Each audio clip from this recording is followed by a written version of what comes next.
জনাব সভাপতি, উপস্থিত আমার প্রিয়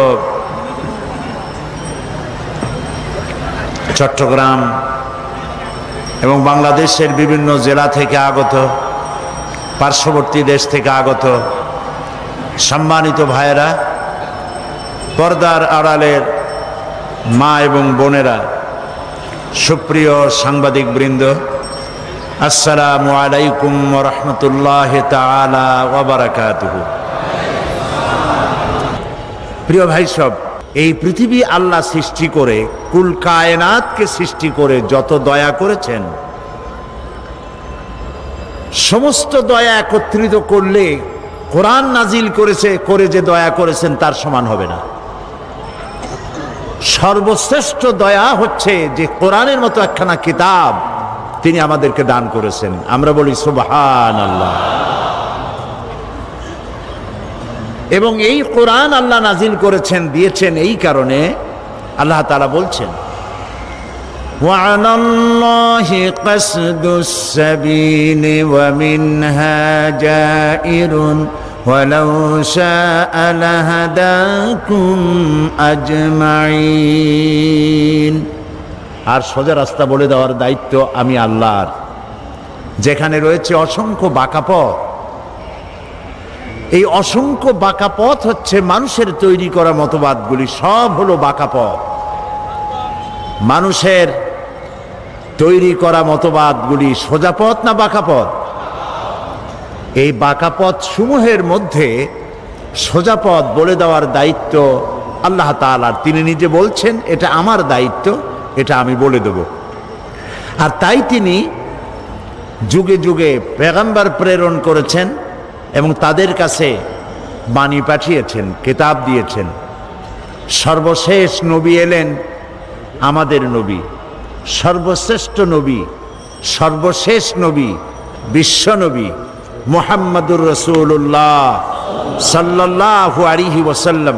আর তার কাছে শরীয়তকে, দ্বীনকে আল্লাহ তাআলা পূর্ণ করলেন, মোকাম্মাল করলেন, কমপ্লিট করলেন কোরআন নাজিল করে দিয়ে। সুবহানাল্লাহ। সেই জন্য এই কিতাব আল্লাহ তাআলা নাজিল করেছেন, যে কোরআন আমি আপনাদের সামনে আলোচনা করছি বা আমরা করতেছি, এ কোরআন হচ্ছে মহাবিশ্বের মহাবিস্ময়। এর থেকে আশ্চর্যজনক কিতাব এই পৃথিবীতে আর আসেনি। এ কোরআন শুধু মুসলমানদের জন্য নয়, আজ আমাদের 25 বছর পূর্তি উপলক্ষে আজকে যে মানুষের ঢল নেমেছে, এর মধ্যে নিশ্চয়ই হিন্দু ভাইরাও আছেন, অমুসলিম ভাইরাও এসেছেন, ঠিক নয় কি? আর যদি তারা নাই আসেন তাহলে প্রতি বছর মুসলমান হয় কারা? এই মঞ্চে আপনারা দেখেছেন শত শত, গত 25 বছরে শত শত হিন্দু, বৌদ্ধ, খ্রিস্টান এই মঞ্চে ইসলাম কবুল করেছেন, আলহামদুলিল্লাহ বলে। আমি কোরআনে কারীমের মাহফিলের পক্ষ থেকে সেসব অমুসলিম ভাইদেরকে সুস্বাগতম জানাচ্ছি, ওয়েলকাম করছি, খের মাকদাম করছি, মারহাবা বলছি, ধন্যবাদ জানাচ্ছি। কারণ এ কোরআন শুধু মুসলমানদের জন্য আসেনি। হুদাল লিন্নাস, হাদা বায়ানুল লিন্নাস।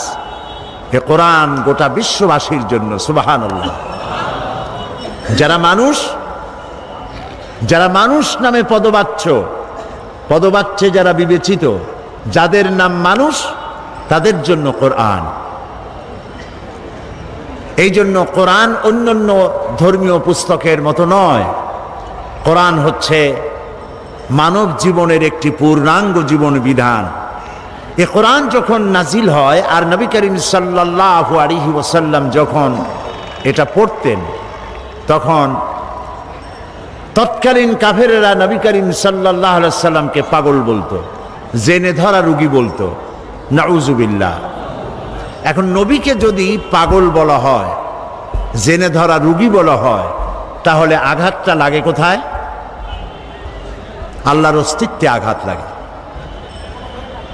আল্লাহর নবীকে যখন মুশরিকদের পক্ষ থেকে পাগল বলা হলো, জেনে ধরা রোগী বলা হলো, মাজনুন বলা হলো।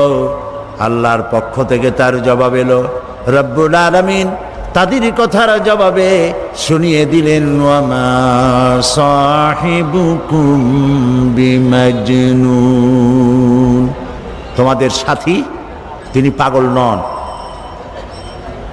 তোমাদের সাথী অর্থাৎ যিনি তার কৈশোর যৌবন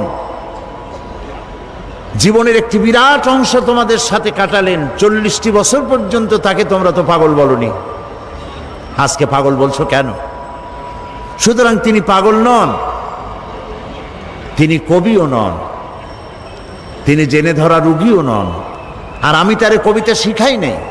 ওয়ামা আল্লামনাহু শি'রা ওয়ামা ইয়ানবাগী লাহু, নবীর জন্য কবিতা শোভনীয় নয়, নবীর জন্য কবিতা শোভনীয় না, আমি তাকে কবিতা শিখাই নাই। নবীর জন্য কবিতা শোভনীয় নয়, তার মানে হচ্ছে কবিতা হচ্ছে যারা কবি তারা কথার ফুলঝুরি ছোটান, তেপান্তরের মধ্য দিয়ে লাগামহীন ঘোড়া ছুটিয়ে দেন, নিরুদ্দেশ্যের উদ্দেশ্যে যাত্রা করেন, কথার আগামাথা থাকে না। এই জন্য কবিরা মানুষের মনে আনন্দ সৃষ্টি করতে পারেন ঠিকই, কিন্তু কোনো বিপ্লব ঘটাতে পারেন না। কবিরা কখনো যুদ্ধের নেতৃত্ব দিয়ে সেনাপতির দায়িত্ব অথবা রাষ্ট্রপ্রধান এর দায়িত্ব সুচারুরূপে পালন করতে পারেন না। এই জন্য কবিতা এটা নবীর জন্য শোভনীয় নয়, কারণ কবিরা এমন সব কথা বলেন যে কথার সাথে বাস্তবতার কোনো মিল থাকে না। এ বিষয়ে আমি এর পূর্বে অনেকবার আলোচনা করেছি, আজকে সেদিকে না যাই। কবিত্ব এটি একটি কোয়ালিটি, এটি আল্লাহর একটি দান। কেউ তো কবিতাকে আল্লাহর শ্রেষ্ঠত্ব, মহানত্ব, তার বিশালত্ব এগুলি প্রচারের জন্য কাজে লাগায়, কথা বুঝতে পেরেছেন?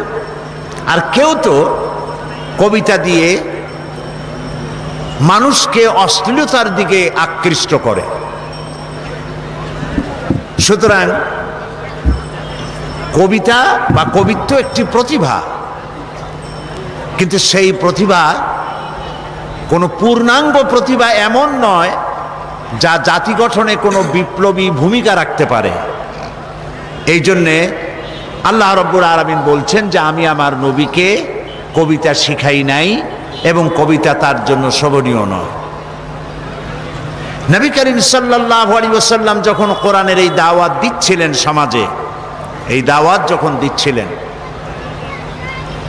যেহেতু তিনি যখন কোরআন পড়তেন লোকেরা মনে করতো এটা বুঝি কবিতা। আপনি যদি কোরআন তাড়াতাড়ি পড়েন তাহলে মনে হবে যেন আপনি প্রবন্ধ পড়ছেন, আর যদি প্রতি আয়াতে থেমে থেমে পড়েন মনে হবে যেন আপনি কবিতা পড়ছেন। এটা ঠিক কিনা বলেন?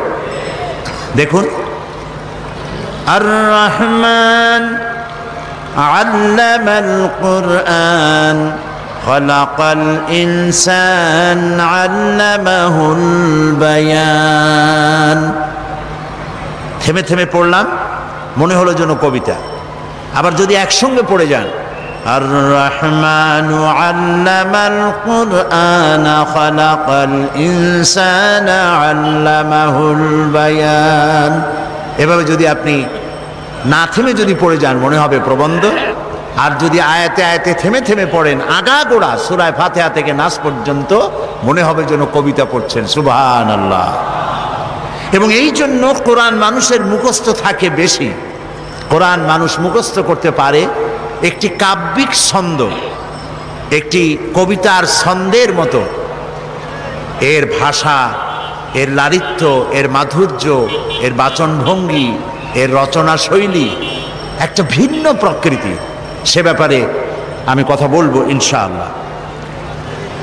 তো আমরা বলছিলাম যে আল্লাহ তাআলা কোরআন নাজিল করেছেন, কোরআন শিখিয়েছেন মানুষকে, এবং এই কোরআন শিক্ষা দেওয়াটা হচ্ছে আল্লাহ তাআলার সৃষ্টি জগৎ মানুষের জন্য সব থেকে বড় দয়ার প্রমাণ। আর এই কোরআন যখন নবী করিম সাল্লাল্লাহু আলাইহি সাল্লাম তেলাওয়াত করতেন, ওরা মনে করতো কবিতা পড়তেছে, জেনে ধরেছে। হযরত ওমর রাদিয়াল্লাহু তাআলা আনহুর সময়ে, তিনি যখন জাহিল ছিলেন সে সময়ের এক ঘটনা, তার ইচ্ছে হলো তিনি নবী করিম সাল্লাল্লাহু আলাইহি সাল্লামকে নির্যাতন করবেন। তাকে খুঁজতে লাগলেন, খুঁজতে খুঁজতে তাকে পেয়ে গেলেন। তিনি মসজিদে হারামের মধ্যে নামাজ পড়ছেন, নামাজে দণ্ডায়মান, তিনি তেলাওয়াত করছেন। এখন হযরত ওমর ভাবলেন যে এখন তো নামাজ পড়তেছে, এখন কিছু করব না, নামাজটা শেষ হোক, তারপরে যেভাবে হয় আচ্ছা তরে মারধর করব, নির্যাতন করব। নবী করিম সাল্লাল্লাহু আলাইহি সাল্লাম তেলাওয়াত করতেছিলেন, আর এই তেলাওয়াত হযরত ওমর শুনতেছিলেন। তার হৃদয়ের মধ্যে প্রতিটি আয়াত যেন গ্রথিত হচ্ছিল। তিনি অবাক হলেন, ভাবলেন মুহাম্মদ সাল্লাল্লাহু আলাইহি ওয়াসাল্লাম নিঃসন্দেহে তাকে কোনো জেন এই সব কথা শিখিয়ে দেয়, নইলে যিনি জীবনেও লেখাপড়া করেন নাই, স্কুলে যান নাই, কলেজে যান নাই, পড়াশোনা করেন নাই, নাম লিখতে পারেন না, পড়তে জানেন না, নাম সই করতে পারেন না, এত সুন্দর করে বলেন কি করে? নিশ্চয়ই কোনো জেনে শিখায়। হযরত ওমর বলেন, আমি যখন এই চিন্তা করছি মনে মনে, জেনের শেখানো কথা হবে বোধ হয়, তখন তিনি নামাজের ভেতরে যা পড়লেন তাতে আমার মনে হলো যেন আমার কথার তিনি জবাব দিলেন। কি পড়লেন? হযরত ওমর যখন এই চিন্তা করতেছিলেন, নবীজি তার তেলাওয়াতের মধ্যে এক পর্যায়ে তিনি তেলাওয়াত করলেন, ইন্নাহু লাকাউলু রাসূলিন কারীম। নিশ্চয়ই এক বার্তাবাহকের বর্ণনা, এক সম্মানিত বার্তাবাহকের বর্ণনা। হযরত ওমর চিন্তা করলেন, আমি যে মনে করেছিলাম জেনের কথা, এটা তো তারই জবাব হলো যেটা জেনের কথা নয়, এটা এক মহান বার্তাবাহকের বর্ণনা। তাহলে জেনের কথা যদি না হয়, তাহলে এটা তো ঠিক যে মুহাম্মদ সাল্লাল্লাহু আলাইহি সাল্লাম ফাঁকে ফাঁকে তলে তলে নিজে কোন ফাঁকে যেন কবি হয়ে গেছে, নইলে মিলায় মিলায় বলেন কি করে? হযরত ওমর বলেন, আমি যখন মনে মনে ভাবলাম নবীজি কবি হয়ে গেছেন, মুহাম্মদ সাল্লাল্লাহু আলাইহি ওয়াসাল্লাম কবি হয়ে গেছেন, তখন তিনি নামাজের ভেতরে যা তেলাওয়াত করলেন আমি বুঝলাম আমার কথার জবাব পেয়ে গেছি। তিনি পড়লেন, ওয়ামা হুয়া বিকাউলি শাইরিন কালিলাম মা তুমিনুন। না না না, এটা কোনো কবির কথা নয়, তোমরা খুব কমই বিশ্বাস স্থাপন করে থাকো। হযরত ওমর মনে মনে ভাবলেন, মনে করেছিলাম কবি, কিন্তু কবি না, গণক, তা না হলে আমার মনের কথা বুঝলো কেমনে? হযরত ওমর যখন মনে মনে ভাবলেন মুহাম্মদ সাল্লাল্লাহু আলাইহি সাল্লাম শুধু কবি নন, গণক হয়ে গেছেন, তিনি বলেন, এই চিন্তার সঙ্গে সঙ্গে তিনি পড়লেন, ওয়ালা বিকাউলি কাহিনিন কালিলাম মা তাযাক্কারুন। না না না, এটা কোনো গণকের কথা নয়, তোমরা খুব কমই উপদেশ গ্রহণ করে থাকো। হযরত ওমর বজ্রাহতের মতো হয়ে গেলেন। কি আশ্চর্য কথা! যা চিন্তা করি তার জবাব আসে নামাজের মধ্যে দিয়ে, কি সাংঘাতিক! এটা জেনের কথা নয়, এটা কবির কথা নয়, এটা গণকের কথা নয়, তবে এটা কি? হযরত ওমর বলেন, আমি যখন মনে মনে ভাবলাম তবে এটা কি, অমনি জবাব এলো, তিনি নামাজের ভিতরে পড়লেন, তানজিলাম মির রাব্বিল আলামিন। এটি মহান আল্লাহ রাব্বুল আলামিনের বাণী, যিনি তামাম জাহানের পালনেওয়ালা রব, তার কাছ থেকে নাজিলকৃত এটি কিতাব। সুবহানাল্লাহ। হযরত ওমর বললেন, আমার মনে হলো যেন ইসলাম তার নিজস্ব আসন আমার কলিজার মধ্যে গেড়ে বসতেছে। প্রিয় ভাই সব, কোরআন নাজিল হতে থাকলো, নবী করিম সাল্লাল্লাহু আলাইহি সাল্লাম মুখস্থ করতে লাগলেন। আর আল্লাহ তাআলা দুনিয়ার মানুষকে শুনিয়ে দিলেন এই যে কোরআন, এ সবটা আল্লাহর বাণী। জোরে সোরে একবার বলেন তো, এটা কার বাণী? মানুষের যেন কোনো সন্দেহ না থাকে, এই জন্য রব্বুল আলামিন বলছেন ওয়া মা ইয়ানতিকু আনিল হাওয়া ইন হুয়া ইল্লা ওয়াহয়ুহা। আমার নবী কোরআনের ব্যাপারে যা বলেন সব আমার নাজিলকৃত কথা, আমার ওহী তিনি বলেন, নিজের থেকে বানায়া তিনি কিছুই বলেন না। দুনিয়ার মানুষকে কোরআন সম্পর্কে রব্বুল আলামিন গ্যারান্টি দিলেন, ওয়ালাউ তাকাওয়ালা আলাইনা বা'দাল আকাওয়িল। আমার নবী যদি নিজের থেকে কোনো একটি কথা বানায়া আমার নামে কোরআনের ভিতরে যদি চালায় দিতেন, আমি আমার নবীর ডান হাতকে চেপে ধরতাম, আর আমার নবীর কণ্ঠ নালীকে আমি আল্লাহ কেটে ফেলে দিতাম। একটি কথাও তিনি নিজের থেকে এর মধ্যে ঢুকান নাই। এর মধ্যে যত কথা, সব কথাগুলি কার? সবাই বলুন, আল্লাহ তাআলার বাণী দিয়ে ভরা। আল্লাহ তাআলা বলছেন এর উপর থেকে, এর নিচের থেকে, এর ডান দিক থেকে, এর বাম দিক থেকে শয়তানের বাতিলের প্রবেশের কোনো অধিকার নাই। মানুষের যেন কোনো সন্দেহ না থাকে, এই জন্য রব্বুল আলামিন বলছেন ওয়া মা ইয়ানতিকু আনিল হাওয়া ইন হুয়া ইল্লা ওয়াহয়ুহা। আমার নবী কোরআনের ব্যাপারে যা বলেন সব আমার নাজিলকৃত কথা, আমার ওহী তিনি বলেন, নিজের থেকে বানায়া তিনি কিছুই বলেন না। দুনিয়ার মানুষকে কোরআন সম্পর্কে রব্বুল আলামিন গ্যারান্টি দিলেন, ওয়ালাউ তাকাওয়ালা আলাইনা বা'দাল আকাওয়িল। আমার নবী যদি নিজের থেকে কোনো একটি কথা বানায়া আমার নামে কোরআনের ভিতরে যদি চালায় দিতেন, আমি আমার নবীর ডান হাতকে চেপে ধরতাম, আর আমার নবীর কণ্ঠ নালীকে আমি আল্লাহ কেটে ফেলে দিতাম। একটি কথাও তিনি নিজের থেকে এর মধ্যে ঢুকান নাই। এর মধ্যে যত কথা, সব কথাগুলি কার? সবাই বলুন, আল্লাহ তাআলার বাণী দিয়ে ভরা। আল্লাহ তাআলা বলছেন এর উপর থেকে, এর নিচের থেকে, এর ডান দিক থেকে, এর বাম দিক থেকে শয়তানের বাতিলের প্রবেশের কোনো অধিকার নাই। এটিকে হেফাজত করেছেন স্বয়ং আল্লাহ রাব্বুল আলামিন। কে হেফাজত করেছেন? আল্লাহ তাআলা নিজেই। এই জন্য কোরআন আল্লাহ নাজিল করেছেন, এই নাজিল করার জন্য একজন বিশ্বস্ত ফেরেশতাকে ব্যবহার করেছেন। সব ফেরেশতাই আল্লাহর কাছে বিশ্বস্ত, যেহেতু ফেরেশতাদের এই মাজাল নাই, তাদের এই ক্ষমতাই নাই যে আল্লাহর হুকুমের বাইরে কোনো কাজ তারা করতে পারে।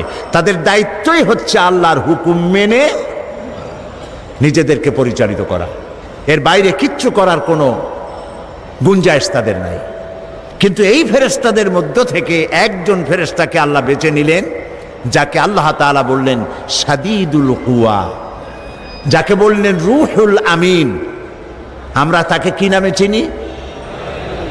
মাশাআল্লাহ, আপনারা সবাই জানেন তার নাম হযরতে জিবরাইল আলাইহিস সালাম।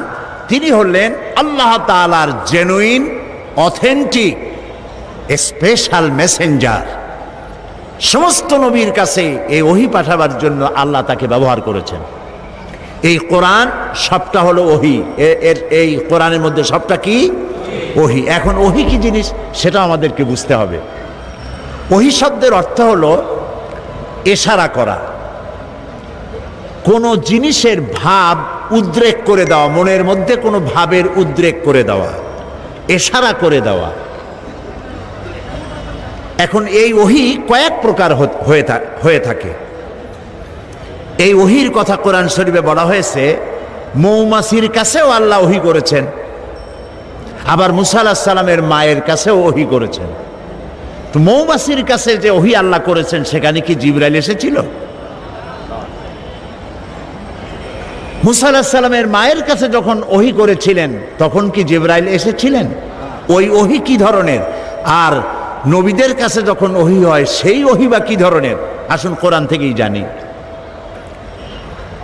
মৌমাছি সম্পর্কে আল্লাহ তাআলা বলেন, وَأَوْحَى رَبُّكَ إِلَى النَّحْلِ أَنِ اتَّخِذِي مِنَ الْجِبَالِ بُيُوتًا।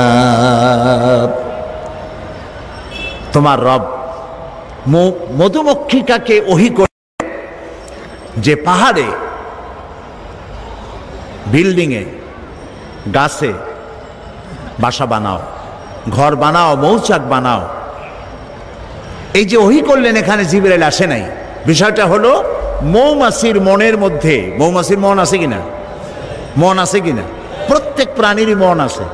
ওর মনের মধ্যে, ওর চিন্তার মধ্যে ভাবের উদ্রেক করে দিয়েছেন আল্লাহ তাআলা। সেই ভাবের উদ্রেকেই সে গাছে মৌচাক বেঁধেছে, বিল্ডিংয়ের কার্নিশে বেঁধেছে, আবার পাহাড়েও এই মৌচাক বেঁধেছে। এটা হলো এই রকম। এই ওহীর অর্থ হচ্ছে ইশারা করে দেওয়া, ভাবের উদ্রেক করে দেওয়া। আবার মুসা আলাইহিস সালামের মা সম্পর্কে আল্লাহ তাআলা বলছেন, إِذْ أَوْحَيْنَا إِلَى أُمِّكَ مَا يُوحَى। মুসা আলাইহিস সালামকে বলছেন, স্মরণ করো সেই সময়ের কথা যখন তোমার মাকে ওহী করা হয়েছিল। সেটা হলো ফেরাউন বলেছিল যে আমার এই দেশে যত নারীরা গর্ভবতী হবে পাহারা লাগাও, এদের মধ্যে যে সমস্ত কন্যা সন্তান প্রসব করবে তাদেরকে বাঁচিয়ে রাখো, আর যত পুত্র সন্তান হবে সবগুলিকে মেরে ফেলো, যাতে মুসা আলাইহিস সালাম আসতে না পারে। কিন্তু এইখানে কার কথা উঁচায় থাকলো? ফেরাউনের কথা না আল্লাহর কথা? কালেমাতুল্লাহি হিয়াল আউলিয়া। এখন আল্লাহ তো মুসা পাঠাবেন, ফেরাউন মুসা আসতে দেবে না। ইচ্ছা পূরণ হবে কার? এই 4-5 জন কইলে হয় নাকি? জোরে জোরে কন না, কার? আল্লাহ তাআলার ইচ্ছা পূরণ হবে। মুসা আলাইহিস সালামের মায়ের পেটে মুসা আলাইহিস সালাম এলেন।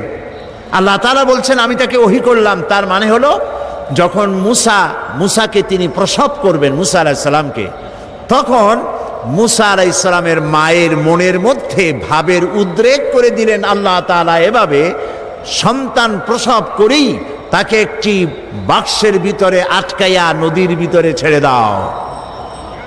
এখানে জিবরাইল আলাইহিস সালাম আসে নাই। সুতরাং এই সব ব্যাপারে যত ওহীর কথা হয় বুঝতে হবে ভাবের উদ্রেক করে দেওয়া, ইশারা করা। কিন্তু এই ওহী যখন কোনো নবীর প্রতি ওহী করা হয়, বলা হয়, তখন বুঝতে হবে সেখানে এসেছিলেন কে? জিবরাইল আলাইহিস সালাম। এই কথাটি আল্লাহ তাআলা কোরআনে কারীমের মধ্যে বলছেন, ইন্না আওহাইনা ইলাইকা কামা আওহাইনা ইলা নূহিন ওয়ান নাবিয়্যিনা মিন বা'দিহি। নিশ্চয়ই আমি আপনার প্রতি ওহী নাজিল করেছি, এবং এই ওহী শুধু আপনাকে দিয়ে শুরু করি নাই, এই ওহী নাজিল করেছি আপনার প্রতি যেমন করে নাজিল করেছিলাম নূহ আলাইহিস সালামের প্রতি এবং তার পরবর্তী সমস্ত নবীদের উপরে। ওয়া আওহাইনা ইলা ইব্রাহিমা ওয়া ইসমাঈলা ওয়া ইসহাকা ওয়া ইয়াকুবা ওয়াল আসবাত। এবং এইভাবে করে ইব্রাহিম, ইসমাঈল, ইসহাক, ইয়াকুব আলাইহিমুস সালাম এবং তার আওলাদদের প্রতি যত নবী হয়েছে প্রত্যেক নবীর কাছে আমি ওহী পাঠাইছি জিবরাইলের মাধ্যমে। আচ্ছা, জিবরাইলকে না দিয়া আল্লাহ তাআলা নিজে বললে অসুবিধা কি হইতো? প্রশ্ন উঠতে পারে। সে প্রশ্নের জবাব আল্লাহ দিচ্ছেন, ওয়ামা কানা লিবাশারিন আন ইউকাল্লিমাহুল্লাহু ইল্লা ওয়াহইয়ান আও মিন ওয়ারাই হিজাবিন আও ইউরসিলা রাসূলান ফায়ুহি বিইذনিহি মা ইয়াশা। আল্লাহ তাআলা বলেন, এটা কখনোই সম্ভব নয় যে আল্লাহ রাব্বুল আলামিন কোনো মানুষের মুখোমুখি হয়ে, কোনো মানুষের সামনাসামনি হয়ে তিনি কথা বলবেন। এটা আদৌ সম্ভব নয়। আল্লাহ তাআলা কোনো মানুষের সামনাসামনি কথা বলবেন, এটা আদৌ সম্ভব নয়। কারণ আল্লাহ তাআলা বলেছেন লা তুদরিকুহুল আবসার, কোন দৃষ্টি শক্তি আমাকে তার দৃষ্টির সীমার ভেতরে পরিব্যাপ্ত করতে পারবে না। সুবহানাল্লাহ কইতে ইচ্ছা করে না? মুসা আলাইহিস সালাম বলেছিলেন রব্বি আরিনি, আয় আল্লাহ আমি তোমারে দেখতে চাই। আল্লাহ তাআলা সাফ একটি জবাব দিয়েছেন লান তারানি, কখনো দেখতে পারবে না। মুসা আলাইহিস সালাম খুব আদুরে নবী ছিলেন, বেশি আদরের ছিলেন। তিনি যখন বেশি বেশি দেখতে চাইলেন, আল্লাহ তাআলা বললেন তাহলে একটি পরীক্ষা হোক, টেস্ট হোক, দেখতে পারবা কিনা তার একটা টেস্ট হতে হবে। আল্লাহ তাআলা তার সম্মুখ থেকে ৭০,০০০ পর্দা ভেতর দিয়ে সামান্য নূরের তেজাল্লি নিক্ষেপ করলেন পাহাড়ের প্রতি, ডাইরেক্ট।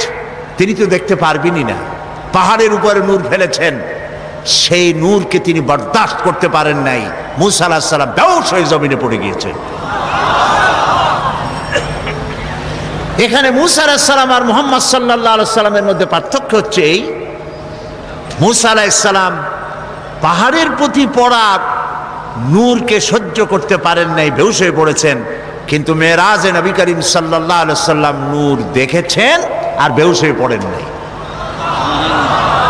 আল্লাহ তাআলা কোরআন শরীফে এটা বলেছেন। অন্য কোন সময় সুযোগ পেলে তখন সেই কাহিনী শোনানো যাবে কোরআনে কারীম থেকে। সুতরাং মূল কথা হচ্ছে এই যে আল্লাহ তাআলাকে কোনো মনুষ্য শক্তির দৃষ্টি সীমার ভিতরে, কোন দৃষ্টি শক্তি লা তুদরিকুহুল আবসার, আল্লাহর দৃষ্টি সীমার ভেতরে তো সব, কিন্তু কোন শক্তি তার দৃষ্টি দিয়ে আল্লাহকে সীমাবদ্ধ করতে পারবে না। সুবহানাল্লাহ বিহামদিহি। তো আল্লাহ রাব্বুল আলামিন মানুষের সঙ্গে যেহেতু তিনি কথা সরাসরি বলবেন না, কথা বলতে গেলে তিনি মিওয়ারায়ে হিজাব, পর্দার আড়াল থেকে বলেন, নতুবা তিনি জিবরাইলের মাধ্যমে, ফেরেশতার মাধ্যমে কথা বলেন। কোরআনে কারীম আল্লাহ তাআলা নাজিল করলেন জিবরাইলের মাধ্যমে। এর সূরা নাস থেকে শুরু করে, সূরা ফাতিহা থেকে, বিসমিল্লাহ থেকে শুরু করে সূরা নাস পর্যন্ত সম্পূর্ণ কোরআন বহন করে নিয়ে এসেছেন কে বলুন তো? জিবরাইল আলাইহিস সালাম। এই কিতাবের বিশুদ্ধতা সম্পর্কে কোনো কথা উঠতে পারে পাঠকের মনে। দেখুন, পৃথিবীতে যত লেখকরা বই লেখেন, প্রত্যেক লেখক শুরুতেই তার দুর্বলতা স্বীকার করেন। আপনারা কি কথা শুনতেছেন? সেই সাথে বুঝতেছেন? আলহামদুলিল্লাহ বলেন। প্রত্যেক অথার, রাইটার, মুসান্নিফ, লেখক বই লিখতে গিয়ে শুরুতেই বলেন এই লেখার মধ্যে আমার ভুল ত্রুটি হতে পারে, তথ্য এবং তত্ত্বগত, অথবা প্রিন্টিং মিস্টেক হতে পারে। কোনো সহৃদয় পাঠক যদি তার চোখে কোনো ভুল ধরা পড়ে আমাকে জানিয়ে দিলে কৃতজ্ঞতার সাথে আগামী সংস্করণে সংশোধন করতে বাধ্য থাকিব। এরকম লেখা থাকে কিনা? না, এইরকম লেখা থাকে আমি যে একখানা বই লেখছি এর মধ্যে ভুল ধরে কার বাপের মাথায় কয়টা মাথা। আলহামদুলিল্লাহি রাব্বিল আলামিন। সমস্ত প্রশংসা, যাবতীয় প্রশংসা আল্লাহ রাব্বুল আলামিনের, যিনি কিতাব নাজিল করেছেন। সুবহানাল্লাহ। আর এক কথা উল্টান, যেখান থেকে শুরু করবেন ওইখানেই দেখেন বিশুদ্ধতার গ্যারান্টি। যালিকাল কিতাবু লা রাইবা ফি, এটা হচ্ছে সেই কিতাব যে কিতাবের ভিতরে সন্দেহের কোনো অবকাশ নাই, বিন্দু মাত্র সন্দেহ নাই। লা রাইবা ফি, এর মধ্যে কোনো সন্দেহ নাই, ভুল নাই, ত্রুটি নাই, বিচ্যুতি নাই। চ্যালেঞ্জ। আল্লাহ রাব্বুল আলামিন বিশ্ববাসীকে চ্যালেঞ্জ করলেন, আম ইয়াকুলা أم يقولون افتراه قل فأتوا بسورة مثله وادعوا من استطعتم من دون الله। এরা কি দাবি করে যে কোরআন আপনার বানানো? যদি এই ধরনের দাবি তারা করে, তাহলে তাদের পক্ষে যদি সম্ভব হয়, তাহলে কোরআনের মতো করে কোরআন তারা বানাক। যদি তারা সত্যবাদী হয়, কোরআনের সূরার মতো করে সূরা তারা বানায় নিয়ে আসুক।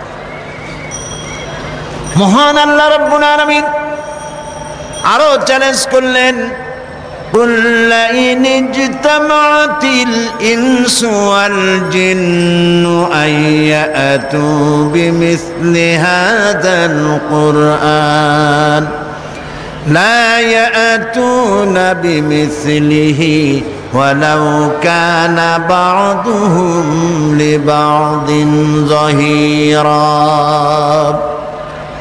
قل لئن اجتمعت الإنس والجن। বলুন, গোটা পৃথিবীর সমস্ত মানুষ আর জিন সব যদি একত্রিত হয় এই ব্যাপারে যে কোরআনের মতো একখানা কোরআন বানাবে, লা ইয়াতুনা বিমিসলিহি, আল্লাহ তাআলা বলছেন কখনো তাদের পক্ষে সম্ভব হবে না কোরআনের মতো একখানা কোরআন বানাইতে। ওয়ালাউ কানা বা'দুহুম লিবাদিন যাহিরা, যদি তারা পরস্পরকে সাহায্য সহযোগিতা জেনেরা যদি মানুষেরা যদি জেনেরা করে, কিয়ামত পর্যন্ত যদি প্রচেষ্টা চালায়, কোরআনের মতো একখানা কিতাব বানাইতে পারবে না। এটা কি সোজা চ্যালেঞ্জ না কঠিন চ্যালেঞ্জ? এই কঠিন চ্যালেঞ্জের মোকাবেলা কেউ কি করতে পেরেছে? আল্লাহ রাব্বুল আলামিন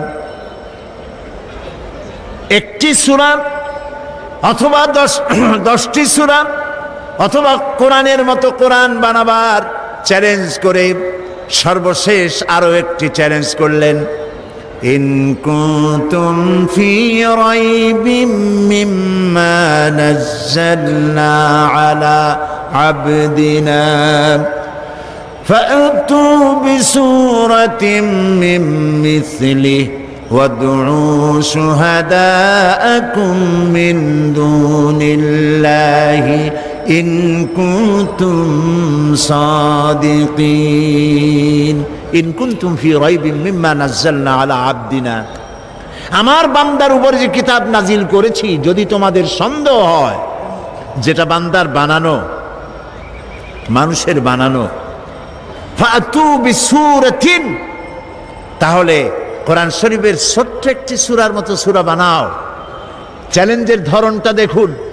আল্লাহ তাআলা বললেন না যদি পারো সূরা বাকারার মতো একটা সূরা বানাও, সূরা আনআমের মতো, মায়েদার মতো, আরাফের মতো একটা সূরা বানাও না। ফাতু বিসূরাতিন, ক্ষুদ্র কনিষ্ঠ যে সূরাটি আছে কোরআন শরীফের, ওই রকম একটি সূরা পারলে বানাও। এবং আল্লাহবাদে যত সাহায্যকারী আছে তাদের সাহায্য গ্রহণ করো। আজ পর্যন্ত এই চ্যালেঞ্জের মোকাবেলা কেউ করতে বলেন পারে নাই। আল্লাহকে তো মানুষ অস্বীকার করে না, অস্বীকার বলে না যে আল্লাহ নাই, দেয়ার ইজ নো গড বলে না, স্রষ্টা বলতে কেউ নাই বলে না। এরকম পাগল ছাগল দুনিয়ায় আছে যারা বলে স্রষ্টা বলতে কেউ নাই বলে, কিন্তু এ কথা কেউ বলে না যে কোরআন শরীফ এটা মানুষের বানানো, এটা বলে না কেউ। আপনারা শুনছেন নাকি কেউ বলেছে কোরআন মানুষের বানানো? বলে না। কেন বলে না? কারণ হলো এরা জাতে মাতাল হলেও তালে ঠিক আছে। ওদের চিন্তা যে যদি বলি এটা মানুষের বানানো, তাহলে যারা শুনবে তারা এসে পাড়ায় ধরবে, বলবে বেটা তুইও তো মানুষ, পারলে বানা কোরআন শরীফ একটু দেখা। মুসাইলামা কাযযাব নবুয়তের দাবি করলো, আর তাকে চেপে ধরলো উম্মতেরা। উম্মত তো কিছু পাইয়েই গেছিল, তাকে চেপে ধরা হলো যে নবী হইলেন, তাই এতদিন নবী হয়েছেন, একটা সূরা আমরা পাইলাম না। এটা কেমন কথা? মুহাম্মদ সাল্লাল্লাহু আলাইহি সাল্লামের উপরে এত সূরা আসে, নিয়ে কুলাইতে পারেন, আর আপনি একটাও দিতে পারলেন না। সে কয় যে দেখো আমি কেবল না নবী হইলাম, জিবরাইল একটু আসবে তো আসতে দাও। তো ধীরে ধীরে একদিন বলল যে হ্যাঁ আমার কাছে এবার একটা সূরা দিয়ে গেছে, গভীর রাত্রে জিবরাইল আসছিল, সূরাটা দিয়ে গেছে। কি সূরা? কয় যে ভালো সূরা। তো শুনান আমাদেরকে। সবাই আগ্রহ নিয়ে বসে আছে, কি একখান সূরা শুনাইবে। তো শুনাইলো, ইন্না আ'তাইনাকাল আকআক ফাসাল্লি লিরাব্বিকা ওয়াজআক ইন্না শানিয়াকা হুয়াল আবলাহ। উম্মতেরা কয়, কি সাংঘাতিক সূরা, পড়লে তো কাইসে মরে যাব। আরে ওর অর্থ কত বেকায়দা, এটা কোনো অর্থ হইল? ইন্না আ'তাইনাকাল আকআক, আমি তোমাকে হুতুম পেঁচা দান করছি। নবীও যে কায়দার, পাখিও সেই কায়দার। ফাসাল্লি লিরাব্বিকা ওয়াজআক, অতএব তুমি তোমার রবের উদ্দেশ্যে চিৎকার মারো। ইন্না শানিয়াকা হুয়াল আবলাক, কারণ তোমার শত্রুরা হবে সাদা এবং কালো রঙের। পৃথিবী, সূর্য তো পশ্চিম দিক থেকে উদয় হবে, কিন্তু কোরআন শরীফের মতো একটি সূরা তো দূরের কথা, একটি ছোট্ট সূরাও কেউ তৈরি করতে পারবে না। এবার জোরে সোরে বলেন সুবহানাল্লাহ। এটার নাম হচ্ছে কোরআন শরীফ। এটার নাম কি? কোরআন শরীফ। এই কোরআন হচ্ছে চিরন্তন শাশ্বত এক বিশাল মুজিজা। সুবহানাল্লাহ বলতে ইচ্ছে করে না ভাই? কোরআন কি? মুজিজা।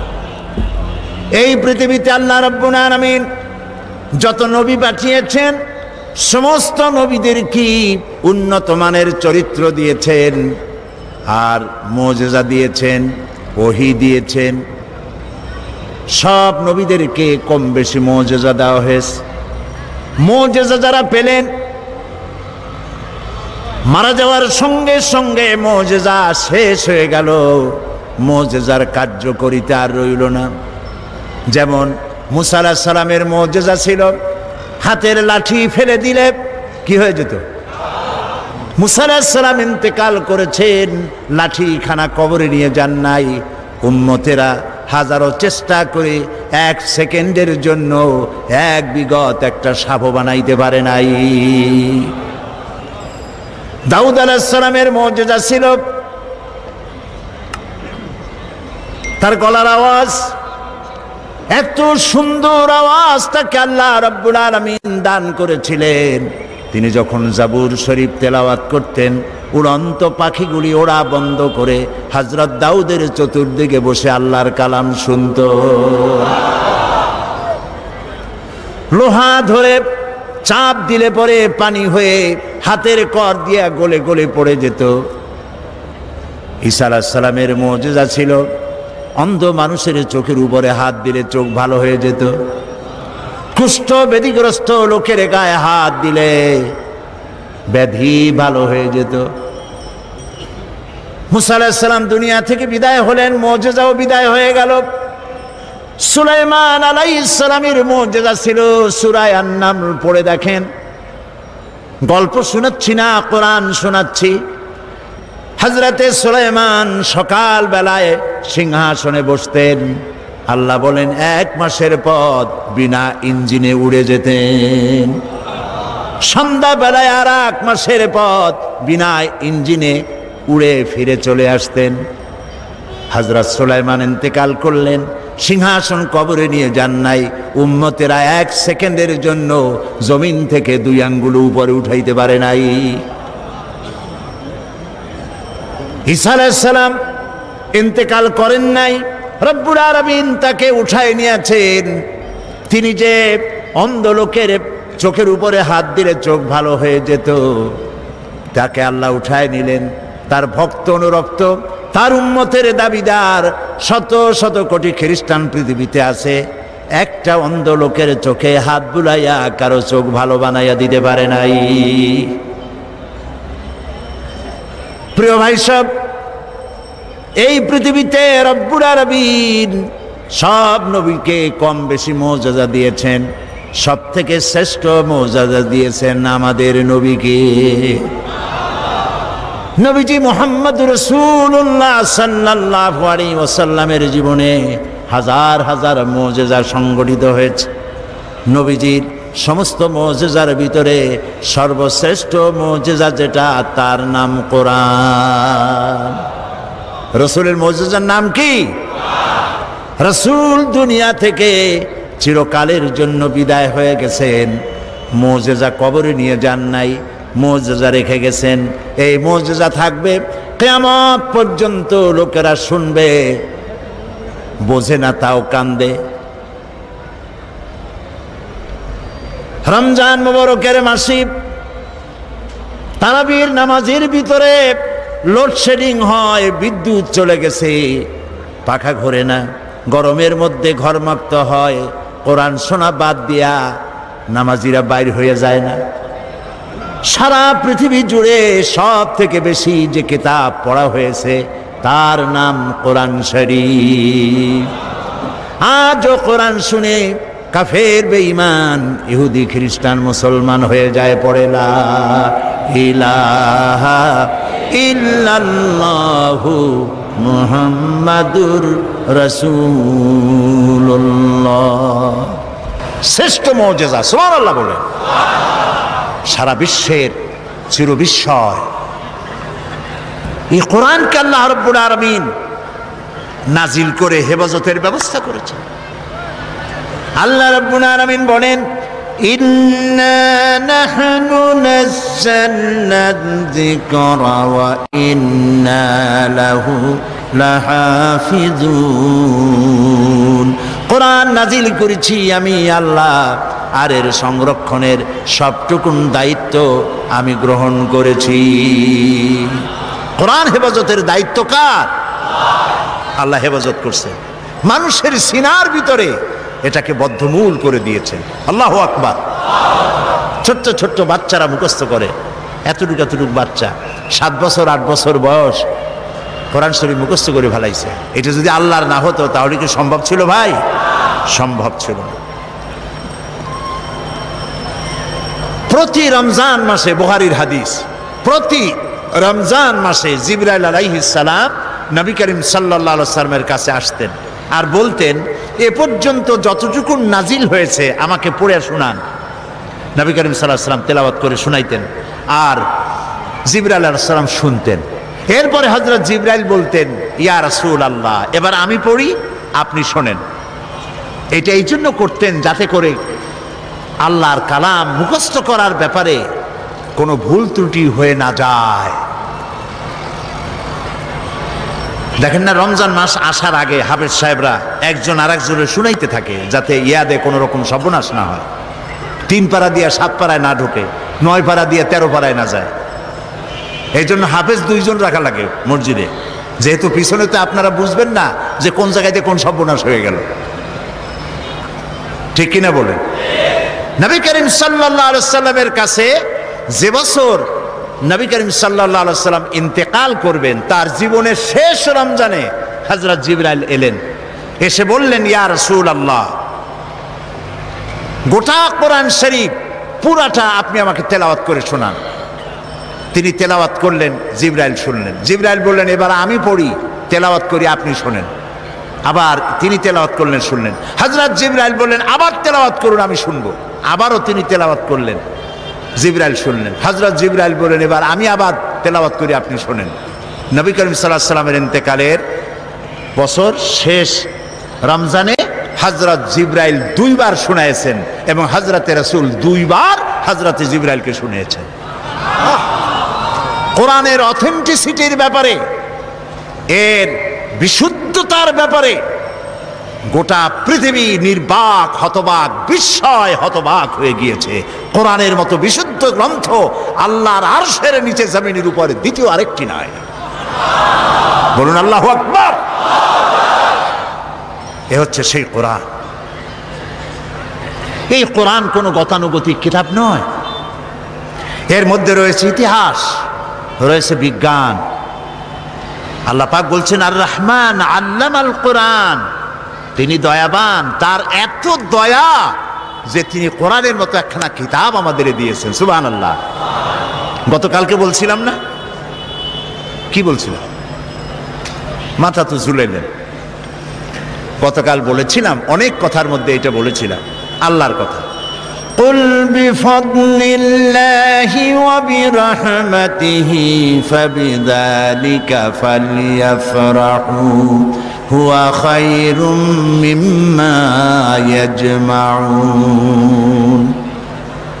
বলুন, হে নবী আপনি বলেন বিফাদলিল্লাহি ওয়া বিরহমাতিহি, আল্লাহর করুণা আল্লাহর দয়া হচ্ছে তোমাদের প্রতি এই যে কোরআনের মতো একখানা কিতাব আল্লাহ তোমাদের দিয়েছেন। জুড়ে বলেন সুবহানাল্লাহ। আল্লাহ তোমার কোরআন সহি তেলাওয়াতের তৌফিক আমাদের দাও। আল্লাহ তোমার কোরআন বোঝার তৌফিক তুমি আমাদের দাও। আয় আল্লাহ তোমার কোরআন প্রতিষ্ঠার আন্দোলনে আমাদের সকলকে শামিল করে দাও। কোরআন, এতে রয়েছে ইতিহাস, এতে রয়েছে দর্শন, ভূগোল, খগোল, নৃতত্ত্ব, ভূতত্ত্ব, এতে রয়েছে জিওমেট্রি, ম্যাথামেটিক্স, অ্যালজেব্রা, এতে রয়েছে পৌরবিজ্ঞান, সমাজবিজ্ঞান, এতে রয়েছে স্বরাষ্ট্র পররাষ্ট্র নীতি, রয়েছে অর্থনীতি, রয়েছে রাজনীতি, সব নীতি রয়েছে এর মধ্যে। কিন্তু রাজনীতি আছে বলে কোরআন কোনো রাজনীতির কিতাব নয়। ভাইরা বুঝতেছেন আপনারা? রাজনীতি আছে বলে কোরআনকে কি আমরা বলবো? কখনো বলবো না। কোরআনে বিজ্ঞান আছে তাই বলে আমরা এটা বিজ্ঞানের কিতাব বলবো না। কোরআনে অর্থনীতি আছে বলে এটাকে আমরা অর্থনীতির কিতাব বলবো না। তবে কি বলবো? আমরা বলবো এই পৃথিবীর মানব গোষ্ঠী তাদের জীবন পরিচালনার জন্যে যত নীতি প্রয়োজন সকল নীতির মূল নীতি বিধৃত হয়েছে এই কোরআনের মধ্যে। সব আছে, আল্লাহ তাআলা সব কথা খুলে খুলে বয়ান করে দিয়েছেন। এখন এই যে কোরআন আমরা পেয়েছি আল্লাহর কাছ থেকে, আল্লাহ তাআলা আমাদের দিয়েছেন, এই কোরআন শুধু নামাজ রোজার কথা বলেনি। কোরআন শরীফ ৬৬৬৬টি আয়াত বলা হয় কম বেশি। এই ৬৬৬৬টি আয়াতের মধ্যে মাত্র ৫৫০ আয়াত হচ্ছে হুকমে শরঈ। বলুন তো কি মানে? আদেশ নিষেধ, শরীয়তের বিধান সংক্রান্ত আয়াতের সংখ্যা ৫৫০। একটু ভাবুন, একটু চিন্তা করেন, মজা পাবেন। তো ৬৫০০ আয়াতের মধ্যে যদি ৫৫০ আয়াত হয় আদেশ আর নিষেধ, বাকি আয়াতগুলি কি তা কি কখনো চিন্তা করার অবকাশ হয়েছে আমাদের? মাথায় কি চিন্তা আসছে? কখনো আসে নাই। কপাল আমাদের এমনি এমনি পড়ে নাই। ইরাকের ভাগ্য এমনি এমনি নষ্ট হয় নাই। Palestine, Kashmir, Chechnya, Bosnia, Somalia, Eritrea, আলজেরিয়ার ভাগ্য এমনি এমনি নষ্ট হয় নাই। নষ্ট হয়েছে আমাদের কারণে। কাদের কারণে? আমাদের কারণে। আমরা কোরআনের কাছের থেকে যখন যাই চোখ বুজে যাই। এক ফকির, সে নাকি বলেছিল, কোন জাতের ফকির জানি না, সে তার স্রষ্টার কাছে বলেছিল, স্রষ্টা আমি তো গরিব ফকির, তোমায় তো সব কিছুই দিতে পারো, তা আমাকে যদি তুমি একটু ধনসম্পদ দিতে, যা দিয়ে আমি জীবনে খয়রাত না করে পারি, ভিক্ষা না করে পারি, এরকম যদি একটু কিছু দিতা। তার দোয়া মঞ্জুর হয়ে গেল। এখন তার জন্য স্রষ্টা ব্যবস্থা একটা করলেন। ওই ফকির রাস্তা দিয়ে বাড়ি আসতেছে, বাড়ির কাছাকাছি এসে চিন্তা করলো, আচ্ছা অন্ধরা রাস্তা হাঁটে কেমনে, কেমনে তারা পথ চেনে, একটু দেখি তো কিভাবে। অন্ধরা চোখ না থাকলে কি কষ্টটা তাদের হয়। চোখ বুঝা বাড়ি যাওয়ার রওনা করছে। প্রতিমধ্যে একটা বস্তার মতো পায়ে ঠেকলো। সে গালি দিল, কোথার বস্তার বেটা, বস্তা একটা বস্তা ভাড়ায় দিয়েছে, থর আর জায়গা পাইল না, রাগ করে গালাগালি দিয়ে বাড়ি চলে আসলো। অনেকদিন পর সে দোয়া করলো যে আল্লাহ, হে আমার স্রষ্টা, দোয়া তো কবুল হইল না। স্রষ্টা স্বপ্নে জানাইলো, তোমারে তো আমি দিছিলাম, কিন্তু তুমি তোমার ভাগ্য পাও দিয়ে ঠেলে ফেলেছ। সব জায়গায় চোখ খুলে আসছো, যেখানে মণিমুক্তা ভরা বস্তা রাখছিলাম ওই জায়গায় চোখ বুঝাইতে গেছো। এই পৃথিবীতে মানুষের, মুসলমানেরা তাদের স্বাধীনতা, সার্বভৌমত্ব, তাদের ইজ্জত, তাদের সম্ভ্রম, তাদের নেতৃত্ব, তাদের কর্তৃত্ব, তাদের প্রভুত্ব পৃথিবীর উপরে প্রতিষ্ঠিত করে দেবে যে কোরআন, সেই কোরআনের ব্যাপারে তারা অন্ধ। সব বোঝে, কোরআন বোঝে না। বিমল মিত্রের কড়ি দিয়া কিনলাম বই, এত বড় বই, আগাগোড়া পড়তে মাথায় যন্ত্রণা হয় না।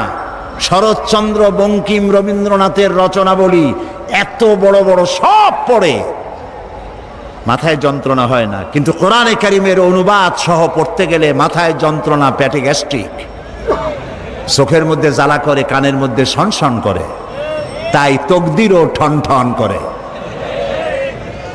এই তকদিরকে যদি আমরা তকদির খুলতে চাই, ভাগ্য বদলাতে চাই, এই কোরআনের বিকল্প আকাশের নিচে জমিনের উপরে কিচ্ছু নাই। প্রিয় ভাই সব, এই কোরআন এমন এমন ঘটনা বর্ণনা করেছে যা ষষ্ঠ শতাব্দীর দুনিয়া এর কিছুই জানতো না। এ কোরআন অবশ্য কিছু কিছু ঘটনা ইহুদিদের কিতাব এসছে, কিন্তু তা অতিরঞ্জিত, বিকৃত হয়ে এসেছে।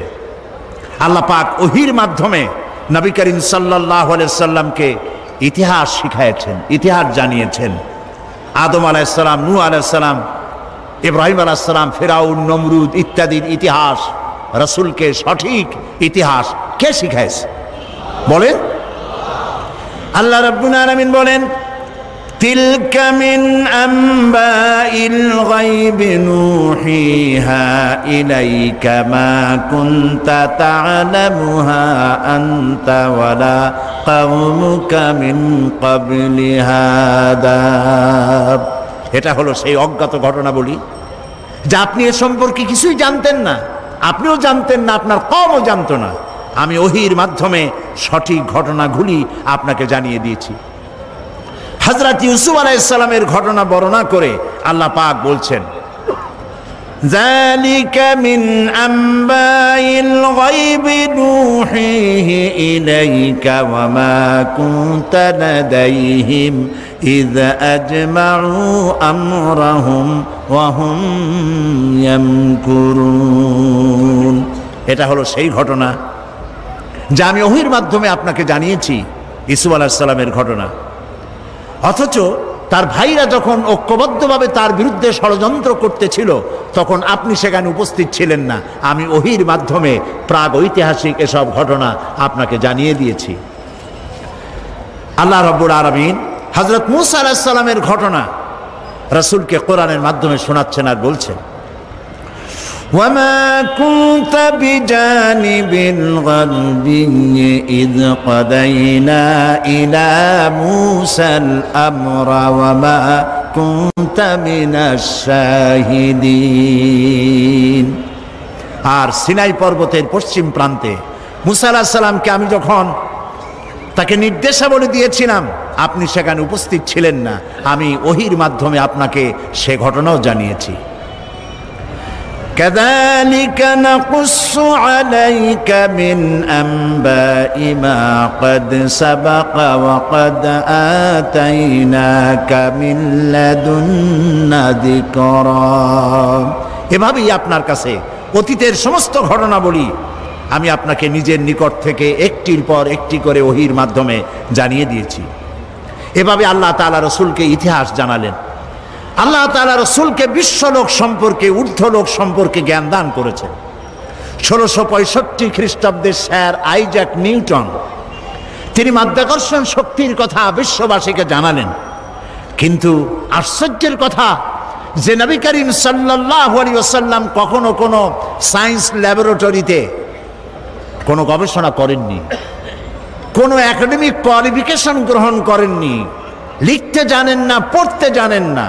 স্যার আইজাক নিউটন যে তথ্য তিনি দিলেন 1665 খ্রিস্টাব্দে, আজ থেকে 1500 বছর পূর্বে এক নিরক্ষর উম্মি নবীর মুখ থেকে আল্লাহ রাব্বুল আলামিন সেই মাধ্যাকর্ষণ শক্তির কথা কোরআন শরীফে আল্লাহ উল্লেখ করে দিয়েছেন। আল্লাহ রাব্বুল আলামিন বলেন, ইন্নাল্লাহা ইউমসিকুস সামাওয়াতি ওয়াল আরদা আন তাজুলা। নিশ্চয়ই আল্লাহ নবমণ্ডল এবং ভূমণ্ডলকে এমন ভাবে ধারণ করে রেখেছেন যে এটা পরস্পর থেকে বিচ্ছিন্ন হতে পারে না। এর মধ্যেই ইঙ্গিত রয়েছে যে প্রত্যেকটি গ্রহের আলাদা আলাদা ল অফ গ্র্যাভিটেশন, মাধ্যাকর্ষণ শক্তি রয়েছে। সুবহানাল্লাহ বলুন। আমি ব্ল্যাক হোলের কথা আপনাদেরকে গত বছর না কবে শুনিয়েছিলাম। এই ব্ল্যাক হোলের কথা, অন্ধকূপের কথা আজ বিজ্ঞানীরা বলছেন। মহাশূন্যের ভিতরে রয়েছে ব্ল্যাক হোল। ব্ল্যাক হোলটা কি একথা আমি আপনাদের সামনে আলোচনা করেছিলাম যে সূর্য হচ্ছে পৃথিবীর চাইতে 13 লক্ষ গুণ বড়, আর গ্যালাক্সির ভিতরে, ছায়াপথের ভেতরে, মিল্কি ওয়ের ভেতরে রয়েছে অসংখ্য তারকা এমন, যার এক একটি তারকা যে সূর্য পৃথিবীর চাইতে 13 লক্ষ গুণ বড়, এরকম 2.5 থেকে 3 কোটি সূর্য খাইয়া হজম করতে পারে এমন হাজার হাজার তারকা আল্লাহ তাআলা মহাশূন্যে রেখে দিয়েছেন। বিজ্ঞানীরা মনে করেছিল এইটাই সব থেকে বড়, মহাশূন্যের থেকে বড় আর কিছু নাই। পরবর্তী সময় বিজ্ঞানীরা দেখলো যে না, ওর থেকেও বড় জিনিস আছে। সেটা কি? সেটা হলো ব্ল্যাক হোল, অন্ধকূপ। সেই অন্ধকূপ হচ্ছে এত বড় কূপ যে তারকাগুলি, ওই তারকা, কোন তারকা কোন তো, যে তারকায় সূর্য খাইতে পারে, এই রকমের অসংখ্য সূর্য খাইয়া হজম করতে পারে যে তারকাগুলি, সেই তারকাগুলি মহাশূন্যে ঘুরতে ঘুরতে যদি ব্ল্যাক হোলের রেঞ্জের ভিতরে এসে যায়, তাহলে ব্ল্যাক হোল এই তারকাগুলিকে চকলেটের মতো চুষে নিমিষের মধ্যে অদৃশ্য করে দেয়। এই কথা বিজ্ঞান বলল কবে? এই মাত্র কদিন আগে। আল্লাহ রাব্বুল আলামিন এই ধারণা আজ থেকে 1500 বছর আগে নবীজির কাছে ব্ল্যাক হোলের ধারণা দিয়ে রেখেছেন। আল্লাহ তাআলা বলছেন, ফালা উকসিমু বিমাওয়াকিন নুজুম, শপথ সেই পতিত স্থানের যেখানে তারকাসমূহ নিপতিত হয়। বিজ্ঞানীরা খুঁজলো তারকাগুলি নিপতিত হয় কোথায়, তারা খুঁজে পেল সেই ব্ল্যাক হোলের ভেতরে তারকাগুলি নিপতিত হয়। এই কথা আজকে আবিষ্কার হলো, কিন্তু কোরআন বলেছে অনেক অনেক অনেক আগে। সুবহানাল্লাহ। প্রিয় ভাই সব, মানুষ এই যে চন্দ্র, সূর্য, সৌরজগৎ সম্পর্কে এর গতিশীল, সবকিছুই যে গতিশীল, কোপারনিকাস, কেপলার, গ্যালিলিও, নিউটন, এসব বিজ্ঞানীদের জানার বহু পূর্বে ইসলাম, কোরআন মানুষকে তা জানিয়ে দিয়েছে। এই পৃথিবীর সবকিছুই গতিশীল, এ সম্পর্কে মানুষের বিভিন্ন ধারণা ছিল। কেউ বলেছে চন্দ্র ঘোরে, কেউ কয় সূর্য ঘোরে, কেউ কয় কিছুই ঘোরে না, কেউ কয় সম্ভবত আমরাও ঘুরি। কিন্তু মূল কথাটা কি, ঘোরে কে, এ বিষয়ে ফাইনাল সিদ্ধান্ত কে দিতে পারবেন বলেন তো সবাই?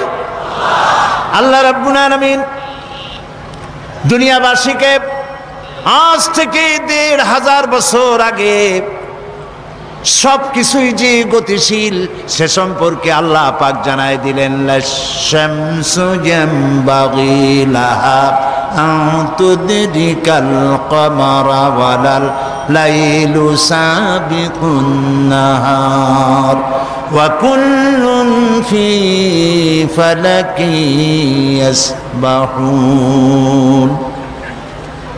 প্রবল জ্ঞানী হইবে যাহারা, আপন মনেতে বুঝিবে তাহারা, রাত্রি পারে না আগে যাইবার, দিনের স্থান করি অধিকার। চন্দ্র বাদে না সূর্যের গায়েতে, সূর্য পারে না চন্দ্রকে ধরিতে, যার যে স্থান বহল রাখিয়া ভ্রমণ করিছে খোদাকে ডরিয়া। ওয়া কুল্লুন ফি ফালাকি ইয়াসবাহুন, যা কিছু আছে মহাশূন্যে সব ঘুরছে ঘুরছে ঘুরছে, কেউ দাঁড়ানো নাই। পৃথিবী ঘোরে, চন্দ্র ঘোরে, সূর্য ঘোরে, সব ঘুরছে। এই তথ্য আল্লাহ তাআলা দিয়েছেন। বিজ্ঞানের অনেক থিওরির ভিতরে এটিও একটি থিওরি যে বিজ্ঞানের কোন থিওরি ফাইনাল নয়। আজকে এক বিজ্ঞানী এক কথা বললো, কালকে আরেকজন এসে থাপ্পড় মেরে তারটা উড়াই দিয়ে নিজেরটা এস্টাবলিশ করতো, ঠিক না? কিন্তু কোরআন শরীফের ব্যাপারে কোরআনে বর্ণিত বিজ্ঞানের এই তত্ত্বটি ভুল, এই কথা বলার মতো হিম্মত পৃথিবীতে কারো আজও হয়েছে? যদি কারো হিম্মত হয় বলেন, আমরা শুনি। এই হিম্মত পৃথিবীতে কারো নাই। এ কোরআন মানুষের সৃষ্টি নৈপুণ্যতার কথা বলেছে, কিভাবে মানুষ সৃষ্টি হয়েছে এ ধারণা দিয়েছে কোরআন। এ ধারণা দিতে গিয়ে দার্শনিকরা ভুল করেছে। মার্কস বলেছেন মানুষ পেট সর্বস্ব, ফ্রয়েড বলেছেন মানুষ সেক্স সর্বস্ব, ডারউইন বলেছে মানুষ কেবলমাত্র। সে আল্লাহ রাব্বুল আলামিন কোরআনের মধ্যে ধারণা দিয়ে দিয়েছেন তোমাদের উৎপত্তি কোত্থেকে, তোমাদের দাদা নানা বান্দর না। কেউ যদি বলে আমার নানা বান্দর, আমার দাদা উল্লুক, এই সব কথা বলার মধ্যে কোনো কৃতিত্ব আছে? কোনো মজা আছে? কোনো মর্যাদা আছে? আল্লাহ তাআলা শিখিয়ে দিয়েছেন আমরা আদম থেকে, আমরা বান্দর থেকে না, আমরা আদম থেকে, আর আদম মাটি থেকে। সুবহানাল্লাহ, বলেন সুবহানাল্লাহ। প্রিয় ভাই সব, কোরআন এসব কথায় বৈজ্ঞানিক তত্ত্বগুলি আল্লাহ তাআলা কোরআনের মধ্যে স্পষ্ট করে মানব গোষ্ঠীকে জানিয়ে দিয়েছে। বিজ্ঞান বলছে যে একদিন, দেখুন বিজ্ঞান আর কোরআনের মধ্যে আমি প্রায় বলে থাকি কথা, যে বিজ্ঞান এবং কোরআন পারস্পরিকভাবে সাংঘর্ষিক বা কন্ট্রাডিক্টেড নয়। যেখানে কন্ট্রাডিকশন সৃষ্টি হয় সেখানে প্রাধান্য দিতে হবে কাকে? কোরআনকে। তবে একথা আমি স্বীকার করি, বিজ্ঞানের আবিষ্কার যত বাড়বে কোরআন বোঝা মানুষের জন্য তত সহজ হবে। এখন বিজ্ঞান বলছে যে চন্দ্র সূর্য একদিন এর উত্তাপ হারিয়ে ফেলবে এবং চাঁদে কোনো আলো থাকবে না, সূর্যে কোনো আলো থাকবে না, এমন এক সময় আসবে। কে বলল? বিজ্ঞান বলল। বিজ্ঞানের আজকের এই বক্তব্য ১৫০০ বছর আগে আল্লাহ রাব্বুল আলামিন কোরআনে কারীমের মাধ্যমে নবীজিকে জানায় দিয়েছেন, ইয়াসআলু আইয়ানা ইয়াউমুল কিয়ামাহ ফাইদা বারিকাল বাসার ওয়া খাসাফাল কামার ওয়া জুমিআশ শামসু ওয়াল কামার। আল্লাহ তাআলা বলেন, এরা রাসূলকে জিজ্ঞেস করে যে কিয়ামত কবে হবে। আল্লাহ তাআলা বলেন, নবীজি আপনি বলে দেন যেদিন মানুষ তার দৃষ্টি শক্তি ঝলসে যাবে আর চাঁদে কোনো আলো থাকবে না, সূর্যেরও একই অবস্থা হয়ে যাবে। চাঁদ এবং সূর্যের আলো থাকবে না, এই কথা আজকে বলতেছে বিজ্ঞানীরা, কিন্তু আল্লাহ তাআলা ১৫০০ বছর আগে কোরআনে কথা বলে রেখেছেন। ইযা শামসু কুবিরাত ওয়া ইযান নুজুমুন কাদারাত ওয়া ইযাল জিবালু সুজ্জিরাত। যেদিন সূর্যে কোনো আলো থাকবে না, নক্ষত্রগুলো স্থানচ্যুত হয়ে যাবে আর পাহাড়গুলো সরে যাবে। কিয়ামতের কথা জিজ্ঞাসা করা হলে পরে আল্লাহ রাব্বুল আলামিন এ জবাব দিয়া দিলেন, সূর্যেও আলো থাকবে না, চাঁদেও আলো থাকবে না, সব কিছু শেষ হয়ে যাবে। এবং বিজ্ঞানীদের মতে প্রকৃতি, সমস্ত প্রক্রিয়া একদিন বন্ধ হয়ে যাবে। এই প্রকৃতি, এই সূর্য চন্দ্রের চলাচল, এই সমুদ্র মহাসমুদ্রের জোয়ার ভাটা, এই পৃথিবীর চলমান সভ্যতা, এর সব কিছু একদিন শেষ হয়ে যাবে, বিজ্ঞানীরা বলছে। কিন্তু এই সব বক্তব্য আজ তারা বলছেন বা কিছুদিন আগে বলছেন। এবার আল্লাহ কি বলছেন দেখুন, কোরআনে কারীমের মাধ্যমে আল্লাহ তাআলা বিশ্ববাসীকে ১৫০০ বছর পূর্বে জানায় দিয়েছেন, কুল্লু মান আলাইহা ফানি ওয়া ইয়াবকা ওয়াজহু রাব্বিকা যুল জালালি ওয়াল ইকরাম। বিশ্ব যা কিছু আছে সব ধ্বংস হয়ে যাবে, একমাত্র অবশিষ্ট থাকবেন তিনি, যিনি এই সব কিছুকে সৃষ্টি করেছেন। তার অস্তিত্ব ছাড়া আর সব শেষ হয়ে যাবে।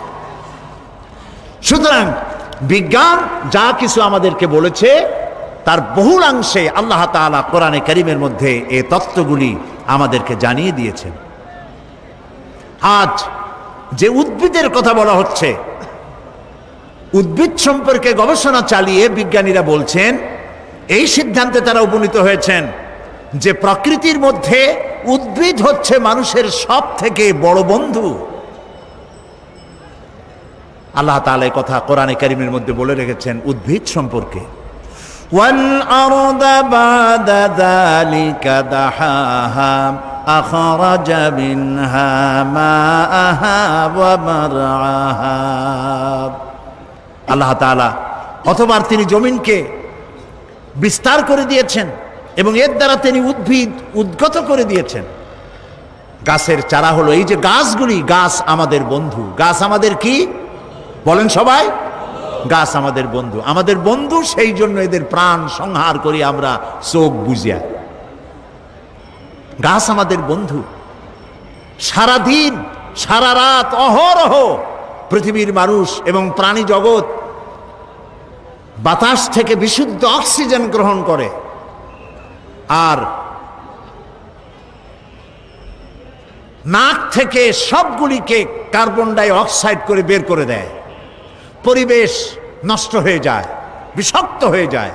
এই বিষাক্ত পরিবেশকে পরিশুদ্ধ করার জন্য পৃথিবীর মানুষের কোনো ফ্যাক্টরি নাই, কলকারখানা নাই। আল্লাহ তাআলা গাছ বানিয়েছেন। এই গাছ গুল্মলতা, তৃণলতার রং হলো সবুজ, আর এই সবুজের কাজ হচ্ছে, এই সবুজের খাদ্য হলো আমাদের জন্য যেটা বিষ, সবুজের জন্য সেটা খাদ্য। আমাদের ছেড়ে দেওয়া কার্বন ডাই অক্সাইড তারা গ্রহণ করে, এবং সূর্যের উত্তাপ, সূর্যের আলো আর গ্রিন রং দুটোতে মিলে এক প্রকারের রন্ধন ক্রিয়ার মধ্য দিয়ে সারা রাত বসে এটাকে তারা আবার অক্সিজেন বানায়া শূন্যের ভিতরে ছেড়ে দেয়, যা দিয়ে জগৎবাসী বেঁচে থাকে। সুবহানাল্লাহ। এই জন্য আপনি প্রয়োজনে তো গাছের পাতা ছিঁড়বেন, কিন্তু বিনা প্রয়োজনে আপনি প্রয়োজনে গাছ কাটবেন, বিনা প্রয়োজনের গাছের পাতাও ছিঁড়বেন না, কারণ গাছের পাতাগুলি আল্লাহর জিকির করে।